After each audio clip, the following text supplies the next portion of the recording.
Acompáñenme a conocer el primer templo masónico actualmente activo en Escocia, la Capilla de San Juan.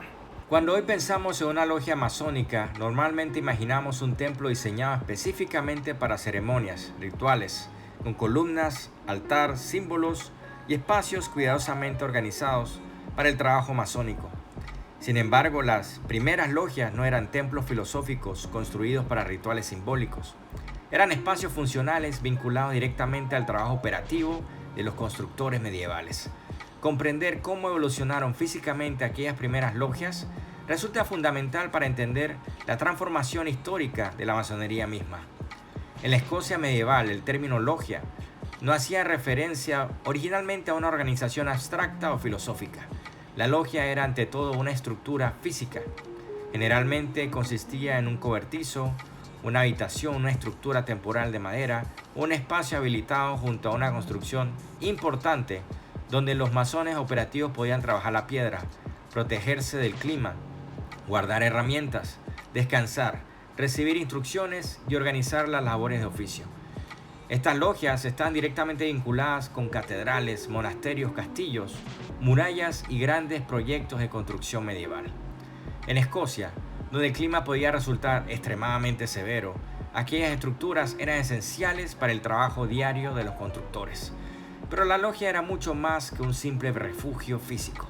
Era también un espacio de identidad colectiva.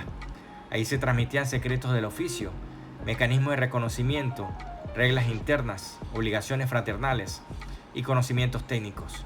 La logia operativa era simultáneamente un taller, escuela, espacio administrativo y fraternidad.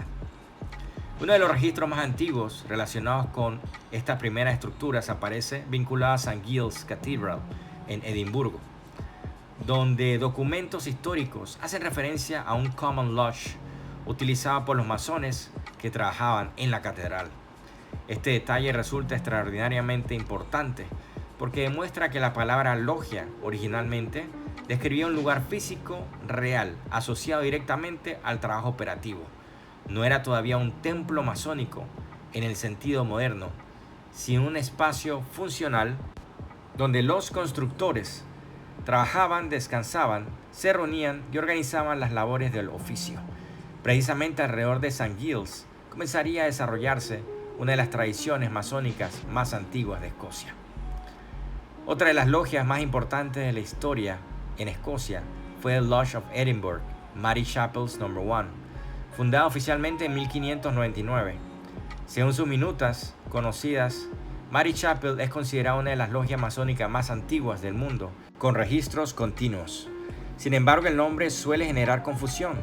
Mary Chapel no era originalmente un templo masónico construido como tal. El nombre proviene de una antigua capilla medieval dedicada a Santa María, vinculada históricamente con los gremios y constructores de Edimburgo. Y aunque el edificio original desapareció hace siglos, todavía sobrevive un elemento extraordinariamente simbólico, un antiguo letrero que recuerda el lugar donde funcionó históricamente esa logia. Ese pequeño vestigio urbano funciona así como una ventana hacia el pasado operativo de la masonería escocesa, porque nos recuerda que las logias antiguas no nacieron como organizaciones abstractas, sino vinculadas físicamente al trabajo, al oficio y a la ciudad medieval.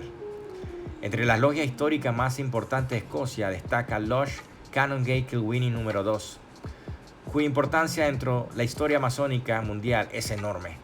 La logia recibió oficialmente su charter en 1677 en el área de Canongate en Edimburgo.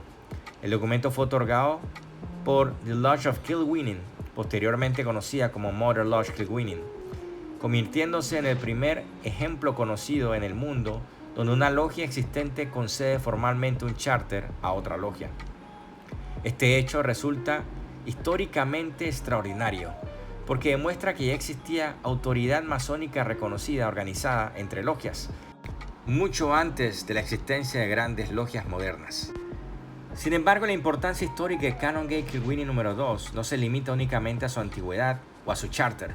La logia posee además uno de los elementos más trascendentales dentro de toda la historia de la masonería, la construcción del Chapel of St. John, ubicada en 23rd St. John Street en Edimburgo. Considerado el edificio masónico construido específicamente para reuniones masónicas más antiguo conocido que aún existe y está activo en el mundo.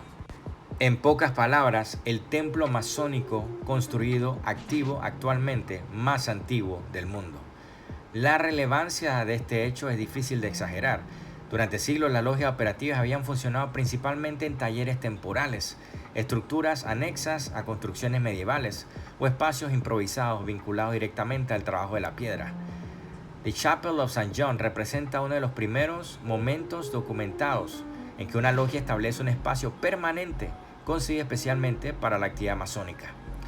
Y resulta particularmente significativo que este edificio se encuentre precisamente en Escocia. Esto convierte al Chapel of St. John no solo uno de los templos masónicos más antiguos conocidos, sino probablemente en el primer templo masónico construido especialmente para reuniones masónicas, del cual todavía existe evidencia física e histórica. La capilla de San Juan o The Chapel of St. John representa la transición hacia una masonería mucho más estable, institucional y simbólica. Y lo más impresionante es que aquel edificio conserva todavía gran parte de su estructura original. Mientras en Escocia las logias surgían directamente de talleres operativos y posteriormente evolucionaban hacia edificios permanentes como The Chapel of St. John, en Inglaterra comenzó a desarrollarse un fenómeno distinto. Las primeras logias londinenses funcionaban principalmente en tabernas. Esto refleja una diferencia histórica fundamental. En Escocia la masonería poseía raíces profundamente vinculadas con el mundo operativo medieval. En Inglaterra, la masonería especulativa comenzó a desarrollarse principalmente dentro del ambiente urbano de clubes sociales, cafés, tabernas y espacios de sociabilidad intelectual. Las tabernas inglesas no eran talleres de construcción, eran lugares de reunión social. La evolución física de las logias refleja perfectamente la evolución interna de la masonería. Primero existieron estructuras temporales junto a construcciones medievales. Luego aparecieron salas permanentes, espacios administrativos y edificios dedicados específicamente al trabajo masónico. La transformación arquitectónica acompañó la transformación filosófica. Si le llama la atención este contenido, recuerden que mis novelas Los secretos del Acta, El amanecer de Llanos y Rasgando el velo de la marca se encuentran disponibles en las librerías de Panamá, además de Amazon y Audible. Pueden suscribirse a las cuentas de Instagram, TikTok, YouTube como Comics So Called Fan y también como Amilcar Gotti Escritor. Muchísimas gracias.